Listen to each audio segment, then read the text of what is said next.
আসসালামু আলাইকুম। সুপ্রিয় দর্শক, সিরিয়াতে ১৩ বছরের বেশি সময় ধরে একটা গৃহযুদ্ধ চললেও এই যুদ্ধে সিরিয়ার বাইরেও বেশ কয়েকটি দেশের অংশগ্রহণ ছিল। রাশিয়ার অংশগ্রহণ ছিল, তুরস্কের অংশগ্রহণ ছিল, ইরানের অংশগ্রহণ ছিল। তাহলে এটিকে যদি আপনি একটা যুদ্ধ হিসেবে বিবেচনা করেন, এই যুদ্ধে জয়ী হয়েছে কে? তুরস্ক। হেরে গেছে কে? রাশিয়া এবং ইরান।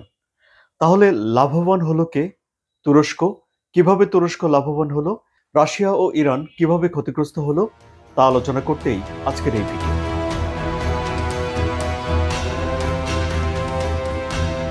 ১৯৪৪ সালে সোভিয়েত ইউনিয়নের সঙ্গে সিরিয়ার কূটনৈতিক সম্পর্ক স্থাপিত হয়।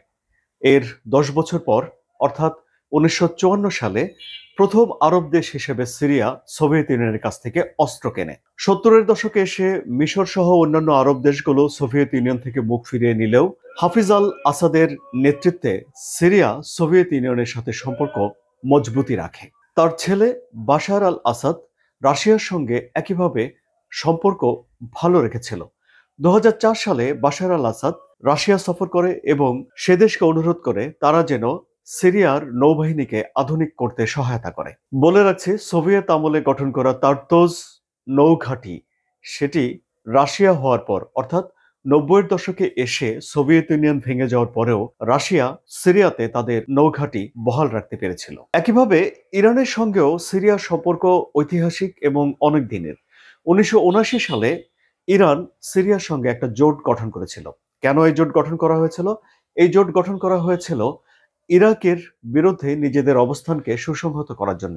এই দুই দেশের সঙ্গে ইরাকের সম্পর্ক অর্থাৎ সাদ্দাম হোসেনের নেতৃত্বে ইরাকের সম্পর্ক ভালো ছিল না। পরে যখন যুক্তরাষ্ট্র ইরাকে আক্রমণ করে তখন ইরান এবং সিরিয়ার সম্পর্ক আরো নিবিড় হয়। ২০১১ সালে আরব বিশ্বে একটা আরব বসন্ত শুরু হয়। গণতন্ত্রের জন্য সে দেশের মানুষজন রাস্তায় নেমে পড়ে এবং আন্দোলন বিভিন্ন দেশে ছড়িয়ে পড়ে। সিরিয়াতে বেকার যুবকরা তাদের কর্মসংস্থানের জন্য এই আন্দোলন শুরু করলেও পরে সেই আন্দোলন বড় আকার ধারণ করে। বাশার আল আসাদ সেই আন্দোলনকে বল প্রয়োগ করে দমাতে গেলে শুরু হয়ে যায় গৃহযুদ্ধ এবং এই গৃহযুদ্ধে ইরান বাশার আল আসাদের পাশে এসে দাঁড়ায়।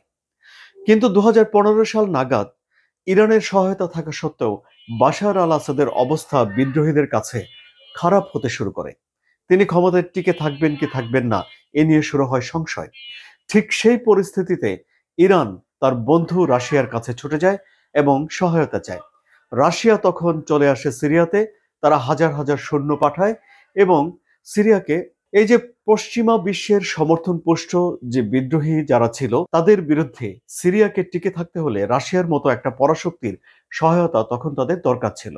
বাশার আল আসাদ তখন আরেকটা কৌশলের আশ্রয় নেন। তিনি বিদ্রোহীদেরকে সন্ত্রাসী হিসেবে অভিহিত করেন এবং পশ্চিমা বিশ্বের কাছে এই সন্ত্রাসী ইমেজ যখন ছড়িয়ে পড়ে তখন পশ্চিমা বিশ্ব এই যুদ্ধ থেকে নিজেদেরকে বেশ গুটিয়ে নিয়ে যায়। তো তখনও আঙ্কারা অর্থাৎ তুরস্ক এখানে থেকে যায় এবং তারা ইরান ও সোভিয়েত ইউনিয়নের বিরুদ্ধে এই লড়াই চালিয়ে যেতে থাকে।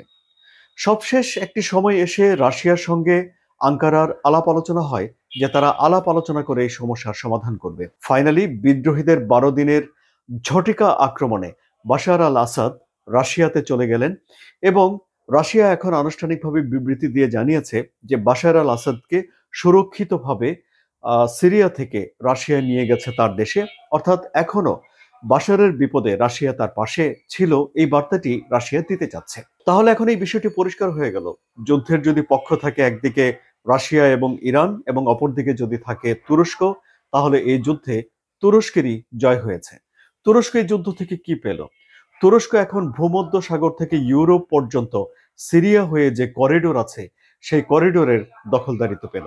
এখন এই করিডোর দিয়ে যদি তেল গ্যাস সরবরাহ করার পাইপলাইন তৈরি হয় তাহলে রাশিয়ার জন্য এটি বড় ধরনের ঝুঁকি তৈরি করে, কারণ ইউরোপ রাশিয়ার অনেক বড় কাস্টমার তখন চলে যাবে তুরস্কের হাতে বা আঙ্কারার দিকে। পরাশক্তি হিসেবে রাশিয়া বিশ্বে নিজের যে গৌরবজনক অবস্থান গড়েছিল সেই গৌরবজনক অবস্থান ম্লান হয়ে গেছে বলে এখন মনে করেন বিশ্লেষকরা। আর এটি এই যুদ্ধে হেরে গিয়ে রাশিয়ার সবচেয়ে বেশি লস হলো।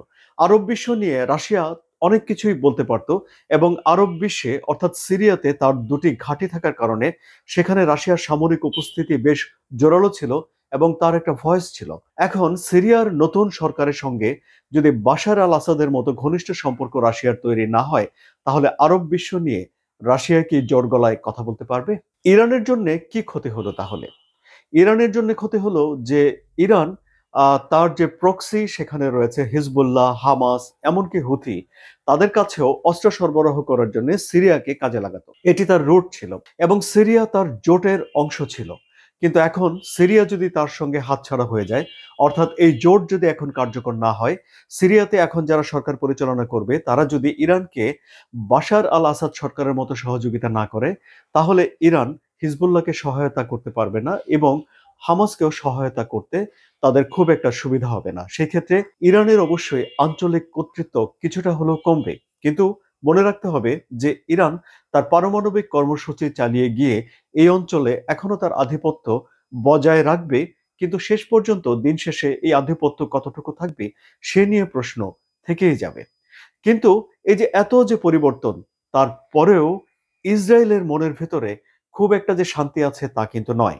কারণ সিরিয়ার এই সরকার পরিবর্তিত হয়ে যে সরকারি সিরিয়াতে আসুক, ঐতিহাসিক কারণে তারা হয়তো ইসরায়েলকে মেনে নেবে না বা ইসরায়েলের সঙ্গে তাদের সম্পর্ক স্বাভাবিক করবে না। এই ভয় থেকেই আপনারা দেখেছেন যে ইসরায়েল এখন এয়ার স্ট্রাইক করে সিরিয়ার যত সামরিক সক্ষমতা, তাদের শিপ, তাদের ক্ষেপণাস্ত্র, এসব ধ্বংস করতেই তৎপর হয়ে রয়েছে। একটি কথা নির্দ্বিধায় বলা যায়, মধ্যপ্রাচ্যে ক্ষমতার যে ভারসাম্য তাতে অবশ্যই পরিবর্তন এসেছে এবং আগামী দিনগুলোতে মধ্যপ্রাচ্যের ভূ রাজনীতি বা জিও পলিটিক্স কি আকার নেয় তাই এখন একটি দেখার বিষয়। সুপ্রিয় দর্শক, আপনাদের কি মত?